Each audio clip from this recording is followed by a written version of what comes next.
তো কেমন আছো তোমরা সবাই? জানো তো আজ আমরা যাচ্ছি তারাপীঠ। আজ শুধু আমি আর অরূপ না, আজ আমাদের সঙ্গী হচ্ছে ফ্যামিলির সবাই। তাই আমরা অনেক ভোর ভোর রেডি হয়ে বেরিয়ে পড়ি আমাদের আজকের গন্তব্যস্থল। জানো তো খুব কমই আমার ভোরবেলা দেখার সৌভাগ্য হয়েছে। আজ সেই দিনগুলোরই একটি দিন। কুয়াশার মধ্যে যেতে জাস্ট অসাধারণ একটা অভিজ্ঞতা হয়েছে আমাদের গাড়িটা না স্টেশন থেকে অনেকটা দূরে রাখা হয়েছিল, তাই আমাদের ভারী ভারী ব্যাগগুলো নিয়ে অনেকটা হাঁটতে হয়। দেখো তো তোমাদের সাথে কথা বলতে বলতে স্টেশনের সামনে পৌঁছেই গেলাম। সবাই মিলে ঘুরতে যাওয়ার একটাই প্রবলেম হয়, কিছুজন সামনে আর কিছুজন পিছিয়ে। আমরা অপেক্ষা করছিলাম বাকি সবাইদের জন্য। সবাই একসাথে হয়ে যাওয়ার পর আমরা সবাই মিলে স্টেশনে ঢুকে তখনও আমাদের ট্রেন আসতে প্রায় 1 ঘন্টার মতো দেরি। আচ্ছা একটা কথা বলো তো, জলের তলাতেও কি মেট্রো চলে? অরূপ আমাকে বললো হাওড়া মেট্রোটা নাকি জলের তলা থেকে যায়। আচ্ছা এটা কি সত্যি? তোমরা কমেন্টে আমাকে জানিও তো। অবশেষে অপেক্ষার অবসান, ট্রেন এসে গেছে। তোমাদের আমি আগের ব্লগে বললাম না আমার অত্যন্ত কিন্তু ঘুরতে যাওয়ার আনন্দে আমার অর্ধেক শরীর খারাপ নিমিষের মধ্যে উদাও হয়ে গেছে। ট্রেনে উঠে জানো তো আমি সিটই খুঁজে পাচ্ছিলাম যে কোথায় বসবো। অনেক খোঁজার পর অবশেষে আমাদের সিট পেয়ে গেলাম। আর একটা আনন্দের খবর কি জানো তো, আমি জানালার পাশে সিট পেয়েছি। এখানে আমার দুটো দেওর বসে আছে, এরা দুজনে কিন্তু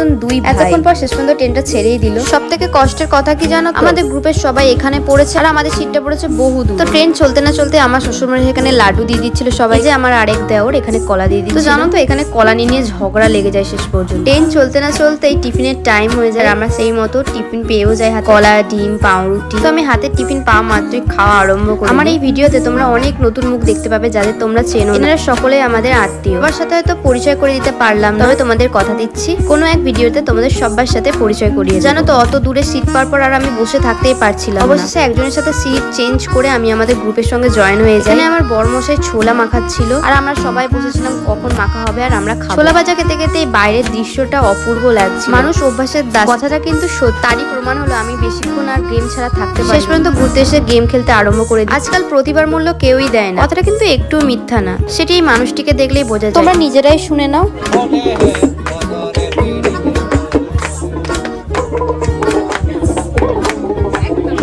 কেন এই কথাটা বললাম এবার বুঝতে পারলে তো? যাদের কাছে প্রচুর পরিমাণে অর্থ থাকে তারাই সাফল্য অর্জন করতে পারে। দেখো তো তোমাদের সাথে গল্প করতে করতে আমি তারাপীঠ স্টেশনে পৌঁছে যা একটু ভুল বলে ফেললাম। স্টেশনটি ছিল রামপুর জংশন। অত্যন্ত ক্লান্ত শরীর নিয়ে ট্রেন থেকে নেমে গাড়িতে ওঠার উদ্দেশ্যে রওনা। আমাদের তো আবার এখনো হোটেল খুঁজতে হবে। কিছুক্ষণ আগে যেই ট্রেনটা করে এলাম এই ট্রেনটা আমাদেরকে ছেড়ে দিয়ে এখন অন্য কোনো গন্তব্যস্থলের জন্য রওনা দিয়ে দিই। আমরাও এখান থেকে গাড়ি বুক করে আমাদের গন্তব্যস্থলের দিকে চলে গেলাম। খুবই ক্লান্ত ছিলাম, তবে মনে মনে খুব খুশি ছিলাম। জানি ঘুরতে আসার এই 2টি দিন কিরকম কাটবে। এই 2টি দিনের জন্য যেই হোটেলটি আমাদের সঙ্গী হবে সেই হোটেলটির সামনে আমরা চলে আসি। আর সেই সঙ্গে আমিও আমার এই ভিডিওটা এখানেই সমাপ্ত করলাম। এই 2টো দিন কেমন কাটালাম অবশ্যই তোমাদের ভিডিওর মাধ্যমে আমি দেখাবো। ততক্ষণের জন্য তোমরা সুস্থ থেকো, ভালো থেকো আর নিজের খেয়ালটা রেখো।